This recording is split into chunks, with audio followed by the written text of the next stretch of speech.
Alrighty everybody, let's have a recap, shall we?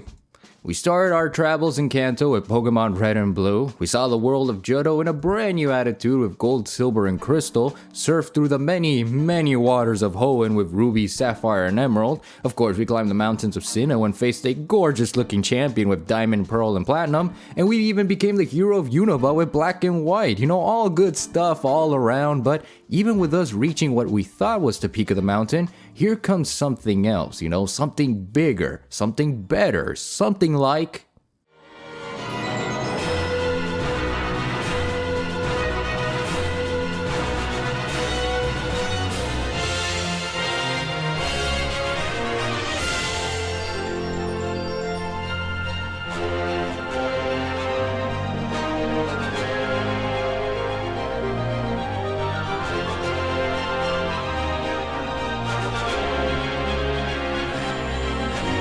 Pokemon Black 2 and White 2. Now, these are the games that I think most people remember back in the later end of the DS era, and the last games for us to cover for this Pokemon review marathon. Released a year after Pokemon Black and White, these guys were, and still are, considered the best of what Gen 5 offered, and the best of what Pokemon offered, period, even in the year of 2024. Looking back at my experiences with both Pokemon Black and White here, I know I had such an amazing time with those games, just sinking hours and hours into them because they really did such an incredible job at highlighting the world of Pokemon, especially on the Nintendo DS. To go back to my Platinum and Part 1 sentiments even, this was the era I remember I had the most fun as a kid growing up and playing Pokemon. Of course, I won't go too much into detail since I already spoke about that with my Platinum review, but the DS era just hits differently, nostalgia or otherwise. And I guess Pokemon knew that as they went ahead and released proper sequels instead of a full-blown third definitive edition as they did back with the previous generations in the summer of 2012 in Japan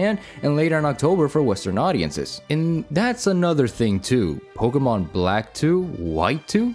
Sequels? Didn't know Pokemon was so keen on keeping a continuity, and if so, I guess this means I have to play the first games to have a better experience.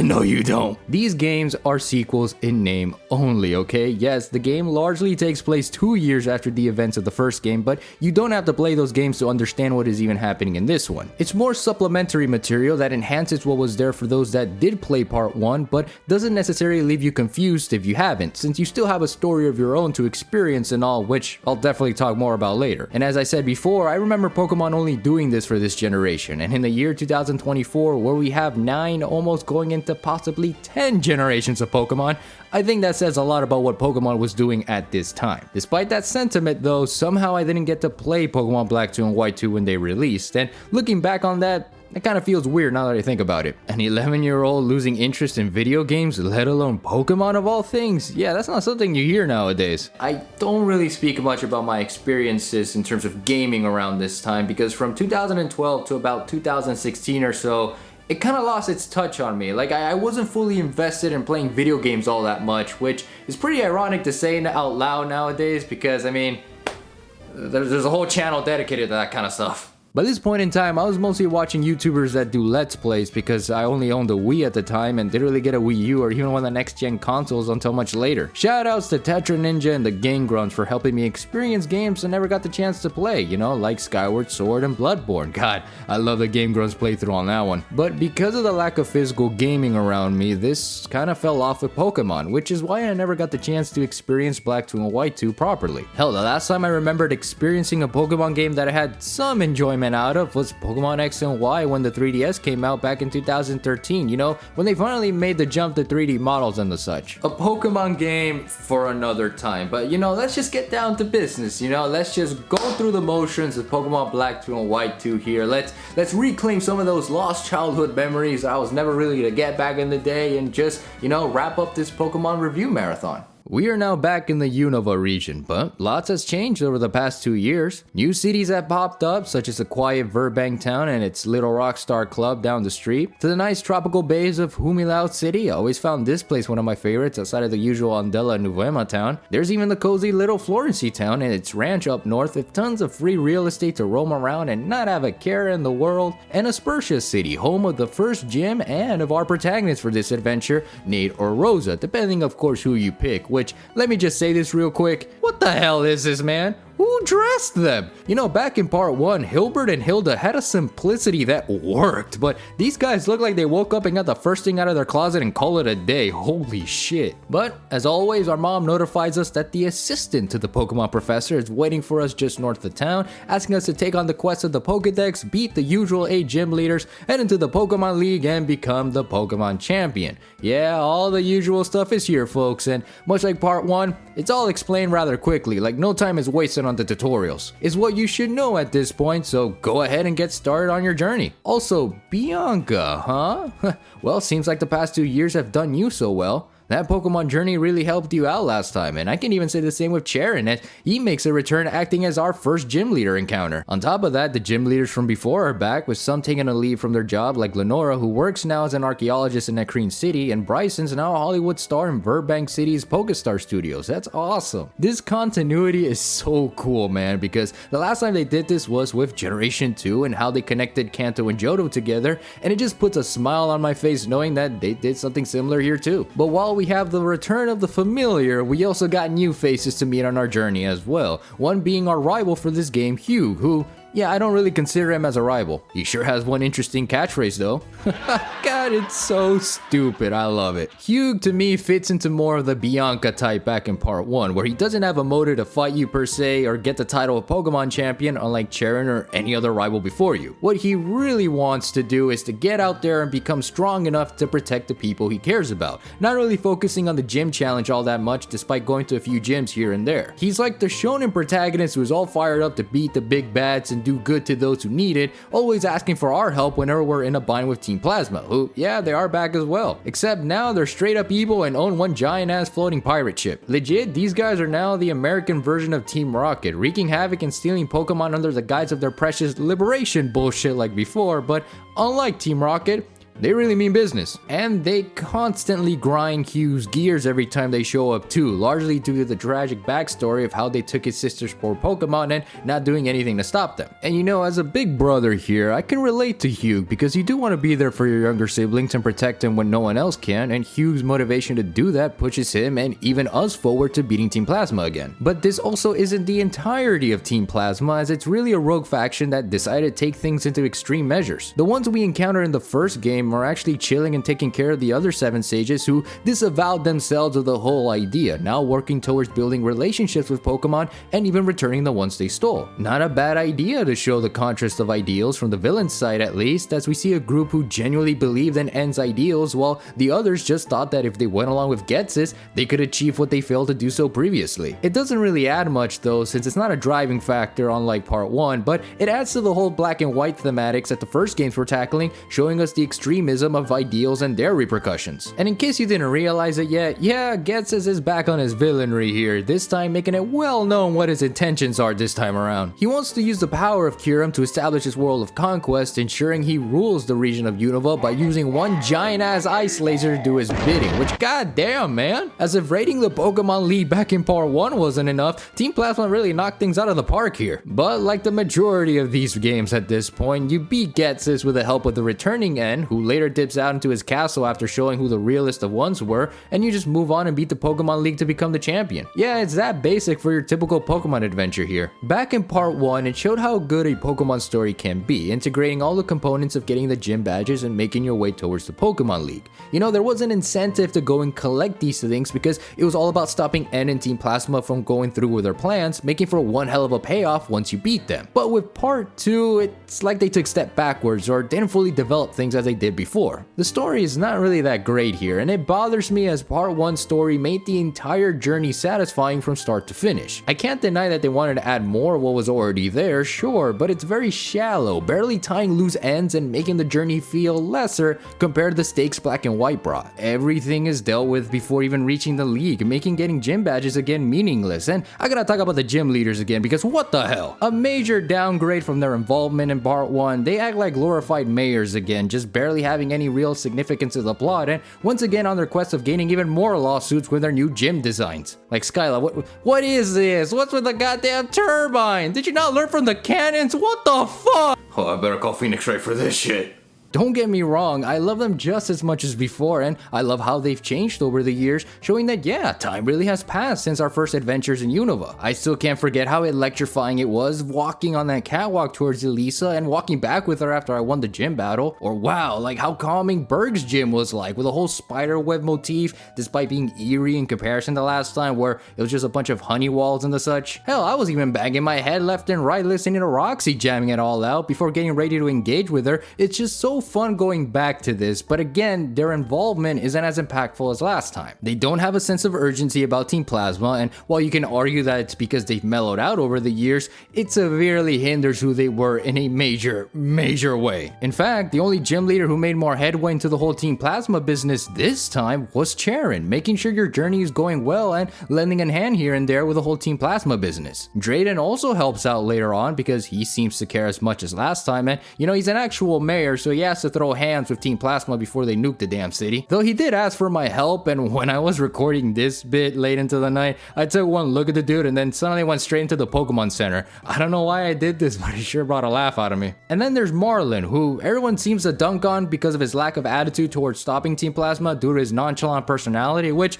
to be honest, I can actually understand him. The dude's a surfer and just recently became a gym leader after all. I don't think he wants to do anything but those two things, regardless if I tolerate his behavior or not. Marlin wants to live life and be a bro, and if things don't bother him, they don't bother him. And you know, I can get behind that. To some degree, I should stress, because we still witness a city getting murked by a giant-ass ice beam, and all this guy does to help out is build another bridge. God, Unova really loves those. And on occasion, you even find Professor Juniper and Bianca in your travels, and like Charon, they help out too, ensuring we have what we need, and we also help them out with what they need for research. And you know, it's always a pleasure to meet Professor Juniper. Seriously, she's everybody's mom in these games, and making sure you're well equipped for the journey and all, but also making sure you're having fun in the process. I wouldn't even be surprised if she packed us lunch or something. Like, that's just who she is, man. But again, the impact of the story isn't the same as it was back in part 1, as despite these instances, everyone else is so passive. The only character that did leave some impact on me though was actually Colress, funny enough. I know some people consider him a lesser villain compared to others like Cyrus, Giovanni, or even N. However, I disagree. Colress is a foil to N, serving as the counterpoint to N's ideals since he flat out rejects Team Plasma's goals of liberation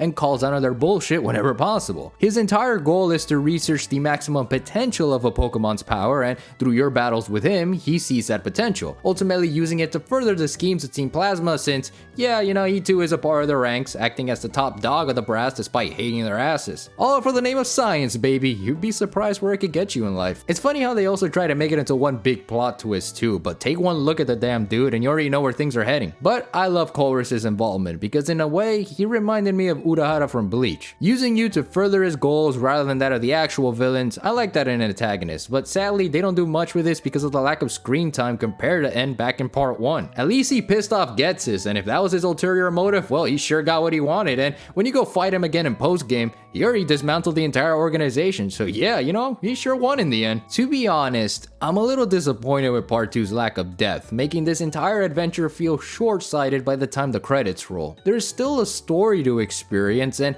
I can even argue it's still one of the better ones, but compared to what part 1 did, it falls flat on so many things. It's very Saturday morning shonen anime, and it sucks when the stakes were so high previously with N and his ideals of liberation almost succeeding in the end until we stepped in and stopped him and changed his ways. And now that I think about it, speaking of N, why did he only show up at the end? Where did he go? With all the moments with the Reformed Plasma members in Neo-Team Plasma, you would think at some point he would have some communication with them prior to doing whatever he said he was going to do back in part 1. The one time I know of him during the entire journey was an off-screen moment in Chargestone Cave, but besides that, he's like a co-worker late for work and doesn't even do anything by the time he clocks in. Hell, while we're at it, what happened to the protagonists? Because they're nowhere to be seen either. The most we get from them is little tidbits here and there about the so-called hero of Unova, but there's nothing much to that. Shit, in post-game, you visit their house and their mom is all anxious about where their child is at, and I'm sitting there like, well, don't you have his number? Call the dumbass! Look, I don't mind part 2's story, it's just that I wish they kept the momentum going forward with what part 1 initially brought, instead of just stopping on so many breaks here and there, retracting to what I think is the standard Pokemon formula of dealing with things with almost little to no impact. But I don't want to harp too much about the story, because as much as I didn't like what it did at the end, it's still something I fairly enjoyed, but not as much as the game design in this one. Whoo boy, as if I didn't praise part 1 for what it did already, part 2 does things just as well, if not more so. While the basis is the same, there seems to be a much higher quality in its animations, overworld or otherwise. The battles are just as dynamic and well animated as before, and I like how some moves have an extra oomph to them that wasn't there previously, making sure Game Freak used as much as they could with the graphics this time around. You got the return of the usual as well, you know, like the unlimited TM usage and the triple rotation battles, now each getting equal screen time here. Again, wasn't a fan of the rotation battles here, but at least my RNG and gambling paid off, and I wasn't as annoyed about these looking back, since I knew more or less every move what they were doing and even had better coverage for them. The gyms, again, dude, they were a blast this time, and I especially love their revamped designs, well, some of them, adding again that style and identity of each gym leader that allows going through the adventure to be as unique. They really stuck with the aesthetics of each gym leader too, and some of the new designs had me gushing because of how much moving around you did just to get to them, you know, like Clay's whole tunnel puzzle here, or again the runway with Eliza. God, I'm not shutting up about that one, am I? I personally wish that they had Drayden as the final gym leader here, because the music in his gym speaks finality, and it's such a whiplash to witness how fucking cool his gym was, and then meet Marlin and we're just chilling on a beach, moving across with some large ass lily pads. Yeah, you know, it's not as impactful as say 2 giant ass dragon statues duking it out at the top before meeting Drayden and getting a good Dragon Pulse here and there on his team to earn the win. But man, I had a blast exploring through the newer areas while also re-experiencing the familiar. With the usual landmarks of Castelia City and its vibrant metropolitan atmosphere, Nimbasa City and its Coney Island-like wonder with the same old empty sports stadiums, to the iconic Driftfell City and its less suburban features, it's nice to be back is all I'm saying. Back in part 1, we traveled through the west side of Unova, but it seems that for part 2 here, it has us going through the east side for most of our journey, acting as a reflection between both games. Whether it was the intention or not, I can't say, but I love that they did have us deal with what was initially the post-game of Black and White first, and then had us deal with the other locations for post-game, because it shows a different perspective of traveling through Unova that initially wasn't there. Considering we are traveling to the same locations again, Black 2 and White 2 did a pretty damn good job at adding more details to what was already a great looking Pokemon game from the start with its visual scaling and fidelity. And I love how they handled the exploration here too, as it feels like the adventure has gotten bigger with the additional towns and new special areas to visit between them. Starting the game in Aspertia City was a delight and even a fresh breath of air, and I love how we started our journey here rather than being in Nuvema town again. A small city with a gorgeous view, this is a great start for a Pokemon adventure in my opinion. Perfect timing too for the season change, as being in this city in the autumn gave me the perfect vibes to be at home and walk around for a bit. We got Lentinus Town with Reversal Mountain. I enjoyed exploring these because they reminded me of Stark Mountain back in Gen 4 with all the lava oozing and the such. There was even this weird house that had all the furniture shifting around as you move from each room on the side of it, only to then find 2 trainers and then this ghost girl who gives you a lunar wing before passing on to the next life. Thanks, I guess. Well, moving on. The Marine Tube is visually fascinating because of how stimulating it is. It's like the Sky Arrow Bridge before you even go to the Sky Arrow Bridge in post-game, and you know, it felt like I was in the aquarium, and the music really illustrated my feelings about it. It was absolutely stellar. Humilao City was about the same too, and I like how the Marine Tube connects itself with the city because it allows a nice combination to an already appealing tropical resort location. I even walked around with a Mayfu for a bit until this old lady told me not to leave the house and check the garbage. I know there's something in there, old lady, you can't tell me what to do. Virbank City might just be one of my favorites of the new locations. The music is jazzy and I love the calmness this place can be that legit, I'd move here if I was in the Pokemon world.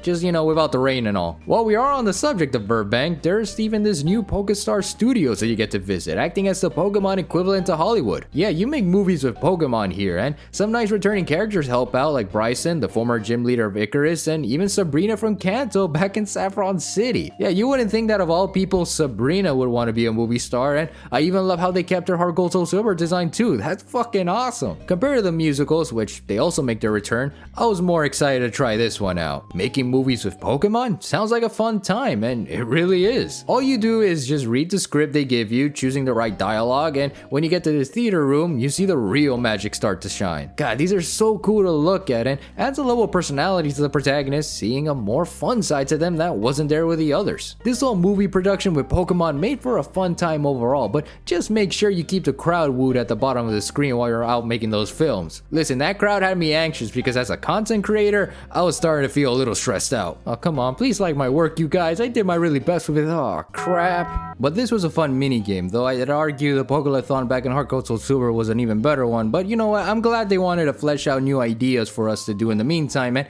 it's fun seeing the success of a movie too. Wait a minute. What? $40 billion?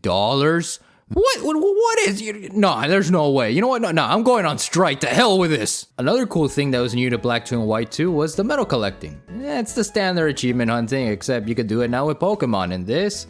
God, I love this a lot. There are incentives to do a bunch of things that you would normally already do in a standard playthrough and all, but it's just fun to nab one any chance you get. It brought a laugh out of me too when I spoke to the medal man in the Pokemon Center, and he just gave me a ton of medals for just playing the game. Man, thanks for all these medals, my guy. Didn't even know I did that much as is. But what got the most enjoyment out of me was the Pokemon roster for this game, which was by far the biggest change here. Part 1's regional dex was severely limited thanks to its exclusive 150 Pokemon, which didn't mean it was a bad one, but your options were lacking until post-game if you wanted some of your old buddies back. Part 2 decided to just double it and give it to the next person with a whopping 300 Pokemon to choose from, ranging from Pokemon from the Kanto region all the way to Unova here. My god, what an insane roster. Still lacking in some Pokemon here and there, but it is still great diversity overall, truly giving players immense freedom to choose the Pokemon they want. And because we're just about to end the Pokemon review marathon, I figured I would craft a team for the ages, having a representative from each review I've made alongside the newer Pokemon. Choosing my starter as Oshawott here, which I did give a little tease about back in my part 1 video,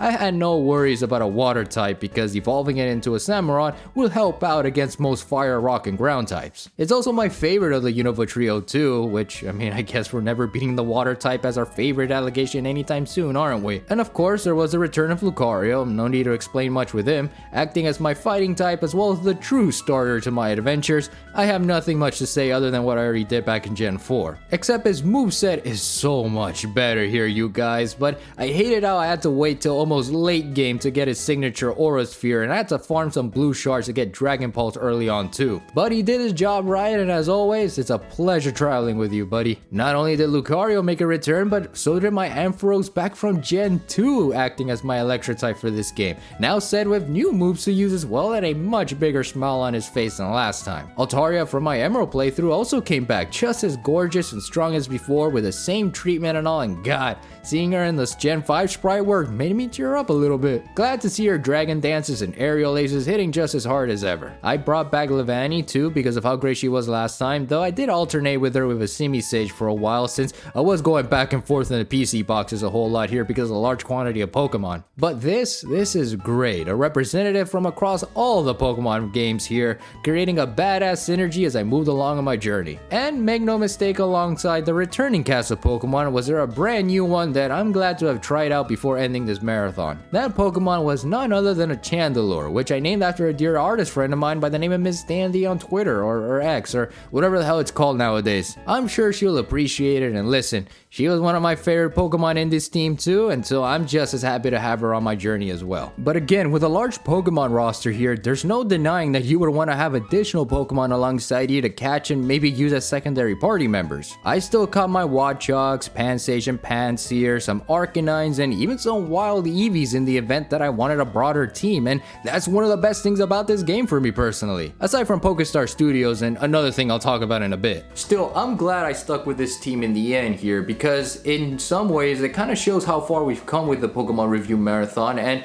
each Pokemon that was obtained is sort of like a reflection of that in terms of the overall scope of things. Part 1 focuses on making a Pokemon game more linear and story heavy, and while Part 2 just does about the same thing, it also adds a lot more to the content and exploration department. It's just as fast as Part 1, getting things going by the time you get your second gym badge, and it also focuses on a lot of the battling and item components that I think Part 1 lacked with its exploration. I didn't realize until the near end of the main story that you can easily be overcrowded with tons of useful TMs, battle items, and even evolutionary ones. There is so much much here. Repels are easily accessible too, as now if you run out of one, you can pop one up again with this screen text rather than just doing it manually, which again made exploration easier and just faster. The whole game is much faster than previously, and it doesn't burn you out when you're taking things slow and doing the usual routine Pokemon experience. And I didn't even cover post-game yet. Like, this is all coming from the main campaign as is, which is insane to comprehend. Like, you're easily gonna be lost in this game doing the battling and catching, there's no doubt about that, and this makes for one of the best times overall because there's just so much to do. Speaking of post-game, since we're on the topic of that too,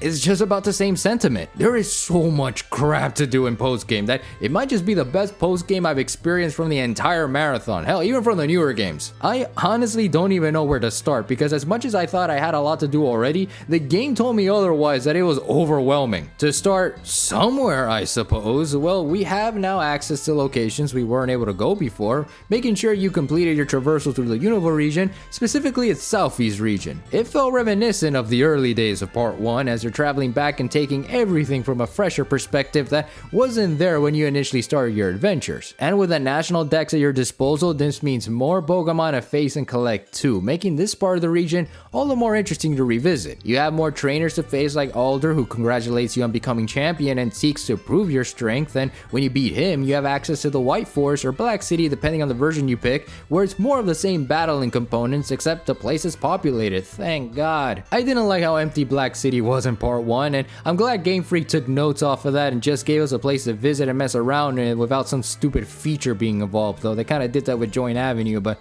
again, I can't really say much about that. But the White Treehollow area, man, it was really fun to do. It reminded me a lot of Mystery Dungeon, surprisingly, and how the deeper you go, the stronger the trainers end up getting, making for a fun dungeon-like experience that I wish Pokemon did more often looking back. There's the Abysmal Ruins again that I didn't do in Part 1, so it's time to take a deep dive into this, I guess, and see what I missed out from the first games. And though while looking back I didn't miss out on much, the historian in me was intrigued by how mysterious this place was. Like, they brought back cuneiform to give players a brain workout, a language long dead in today's society, and if that didn't put a smile on my face, I don't know what does. You got the return of the battle subway again, won't stress this one too much, as well as the return of Cynthia, giving me once again PTSD from the last times I fought her in the previous games. And also a whole catalog of legendaries to catch. God damn, there are so many here. You have a large variety, starting with the Unovan legendaries like the Sword of Justice trio, who are just standing in your way now. Like, you can't miss these dumbasses in your initial playthrough. There's Reshiram or Zekrom version depending, and even the star of the show Kyurem that legit does a fusion dance with one of the box legendaries and become a stronger version of itself. That's metal as fuck. And it doesn't stop there, as many other legendaries from the previous generations make their appearance too. You got Latios or Latias to find in the Dream Yard, giving you a run for the zoomies like a household pet. Come back here! There's Cresselia meeting you by the Marvelous Bridge thanks to the Lunar Wing you got from the Strange House earlier. Glad she wasn't roaming like last time.